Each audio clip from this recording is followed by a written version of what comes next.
Good morning, students. Today we are going to focus on the concept from hydrogen bonding. Hydrogen bonding is what? What are its properties? What are the conditions of hydrogen bond? And now we are going to start with that. Hydrogen bonding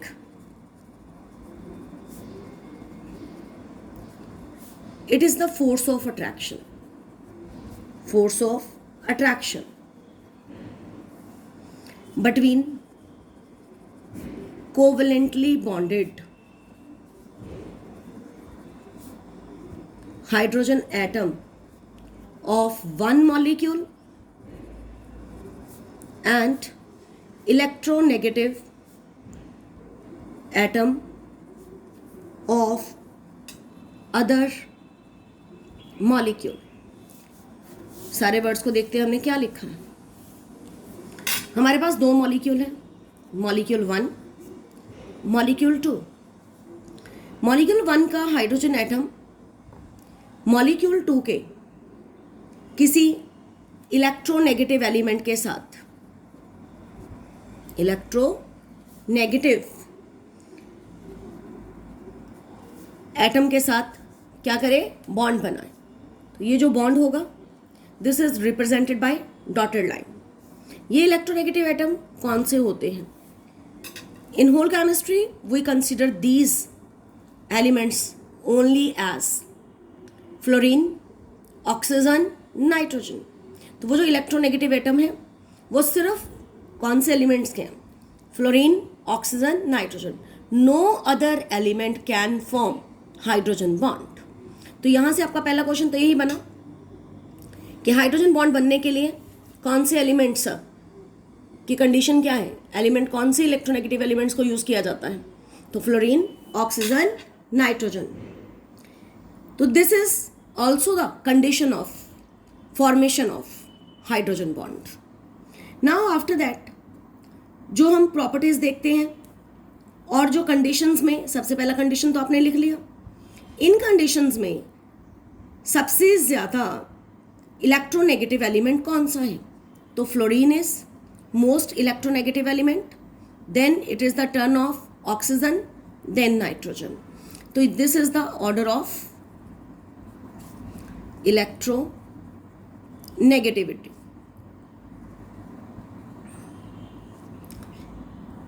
then अगर हम बात करें जो atomic size, दूसरा condition, ये electronegativity का एक condition पड़ा. दूसरा condition size. Size of atom should be small, जिसने हाइड्रोजन बॉन्ड बनाना है. और इन्हीं तीनों को चूज किया गया. उसका मेन रीजन उनका इलेक्ट्रोनेगेटिविटी और स्मॉल साइज है. ये भी क्वेश्चन आ सकता है, why only these atoms form hydrogen bond. तो आंसर में 2 पॉइंट्स डिस्कस करने हैं, इलेक्ट्रोनेगेटिविटी एंड साइज. जितना साइज जो मतलब कि स्मॉल साइज है, इन तीनों में से स्मॉल साइज किसका है? नाइट्रोजन, फिर ऑक्सीजन, फिर fluorine. This is the order of size. तो फ्लोरीन सबसे अच्छा हाइड्रोजन बॉन्ड क्यों बनाता है? Because it is most electronegative and it's size is smallest. तो तीनों में से फ्लोरीन वाले का बॉन्ड जो है वो हाइड्रोजन बॉन्ड वो सबसे ज़्यादा स्ट्रेंथन्ड होगा. देन जो हाइड्रोजन बॉन्डिंग है उसके अंदर ये ज़रूरी चीज़ हो गई कि हमारे पास दूसरा मॉलिक्यूल उसके अंदर इलेक्ट्रोनेगेटिव एटम ज़रूर होना चाहिए. नेक्स्ट हमारे पास क्या आता है कि जो टाइप्स कितनी है हाइड्रोजन बॉन्ड की. We will talk about 2 types, intermolecular hydrogen bonding and intramolecular hydrogen bonding. और इंटरमॉलिक्यूलर हाइड्रोजन बॉन्डिंग के अंदर एग्जाम्पल से ही हम बताते हैं और नाम से क्या क्लियर है, दोनों में डिफरेंस क्या है. Word intra, inter. Inter means between 2 molecules. Intra means with in same molecule. तो हाइड्रोजन बॉन्ड जरूर बने यहाँ पे 2 मॉलिक्यूल के बीच में और यहाँ पे with in the same molecule. ना एग्जाम्पल के साथ इसको देखते हैं. तो बिटवीन टू मॉलिक्यूल्स के अंदर एग्जाम्पल, जैसे कि हमें हाइड्रोजन फ्लोराइड का मॉलिक्यूल लिया, ऐसे दो मॉलिक्यूल ले लेते हैं, तो ये एक हाइड्रोजन फ्लोराइड, ये कोवेलेंट मॉलिक्यूल, ये दूसरा हाइड्रोजन फ्लोराइड का मॉलिक्यूल, ये लेट्स टेक 3 मॉलिक्यूल्स ना। इसका इलेक्ट्रोनेगेटिव एलिमेंट फ्लोरीन दूसरे मॉलिक्यूल के हाइड्रोजन के साथ ये जो बॉन्ड बना रहा है, सिमिलरली इसका फ्लोरीन इसके H के साथ ये बॉन्ड जो बना, that is called inter molecular hydrogen bond. और भी एग्जाम्पल देखते हैं इसकी, और क्या एग्जाम्पल्स हो सकती हैं। तो let's take another one, like water. Water के अंदर ये ऑक्सीजन, ये इसका एक H, ये दूसरा H, दूसरा वाटर मॉलिक्यूल, अनदर मॉलिक्यूल, तो इसका oxygen is more electronegative. Oxygen के ऊपर -2 डेल्टा, H के ऊपर 1 डेल्टा, इस तरीके से। और इसका ऑक्सीजन इसके H के साथ, इसका ऑक्सीजन इसके H के साथ, ये जो बने ये मॉलिक्यूल अलग अलग 3 मॉलिक्यूल हैं, तीनों में ये जो डॉटेड बॉन्ड बना, that is called intermolecular hydrogen bond. जब भी इंटरमॉलिक्यूलर हाइड्रोजन बॉन्डिंग होती है तो क्या क्या कॉन्सिक्वेंसेस होते हैं, एक और एग्जांपल के साथ पहले बताते हैं। Intermolecular hydrogen bonding, see this is the structure of acetic acid, this is another molecule of acetic acid, दोनों में 2 मॉलिक्यूल लिए, इस तरह से ये हाइड्रोजन बॉन्डिंग हो गई। तो हाइड्रोजन बॉन्डिंग के कॉन्सिक्वेंसेस क्या हैं? कौन सी hydrogen bonding? Intermolecular hydrogen bonding की। सबसे तो पहले बॉइलिंग पॉइंट इंक्रीजेस। क्यों बॉइलिंग पॉइंट इंक्रीज हुआ? Because molecular mass increases. पहले मॉलिक्यूलर मास सिर्फ एक ही मॉलिक्यूल का था, लेकिन जैसे 2 मॉलिक्यूल इकट्ठे हुए तो मॉलिक्यूलर मास इंक्रीज हो गया, उससे बॉइलिंग पॉइंट भी इंक्रीज हुआ।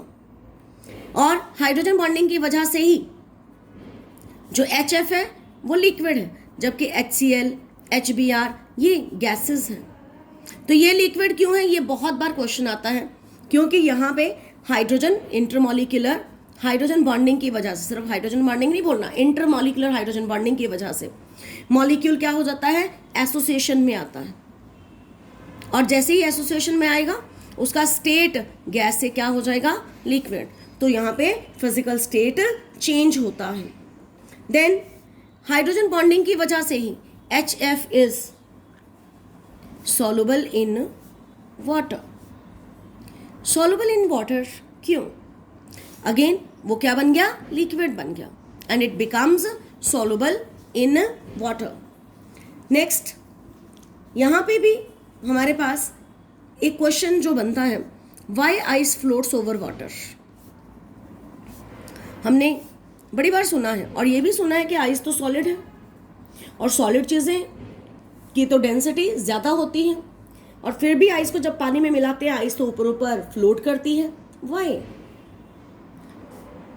क्वेश्चन ये है कि ice floats over water, why? हम वाई का आंसर देने जा रहे हैं। No doubt ice is solid, लेकिन आइस कैसे बनी? आइस के अंदर जब वाटर मॉलिक्यूल, 4 वाटर मॉलिक्यूल, 1, 2, इस तरह से 3, देन ये 4th, तो 4 वाटर मॉलिक्यूल्स टेट्राहेड्रल पोजीशन में रखे जाते हैं, और ये आपस में क्या कर रहे हैं? That is hydrogen bonding, like that.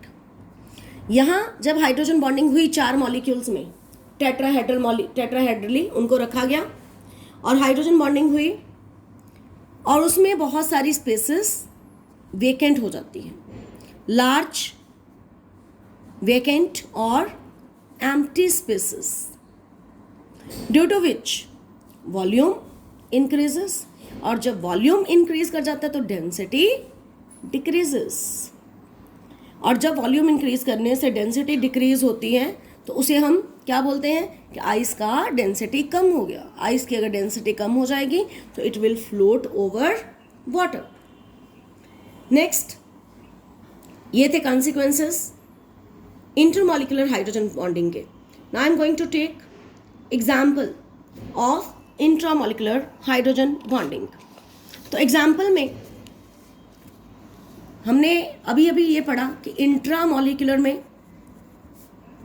जो बॉन्डिंग है with in the same molecule होता है. तो उसके लिए example let's see, very simple and common example. ये यहाँ पे ऑर्थो नाइट्रो, इसका नाम है ortho nitrophenol.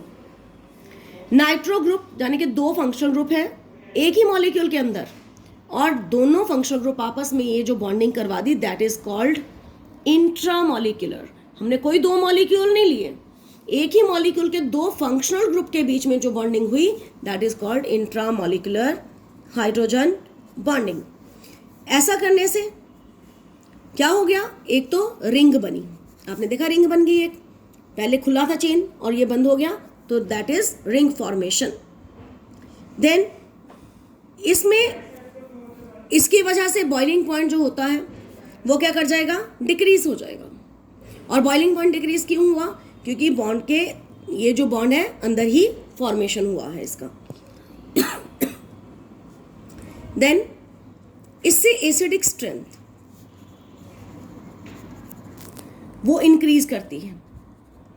Acidic strength increase क्यों करती है, क्योंकि बॉन्ड स्ट्रेंथ, यहाँ पे ये बॉन्ड जो बना, ये कोवलेंट बॉन्ड से तो वीक बॉन्ड है ना, और ये H जो है वो जल्दी कोई भी बाहर निकलेगा, और जैसे ही हाइड्रोजन बाहर निकलेगा एसिडिक स्ट्रेंथ जो है वो इंक्रीज हो जाएगी.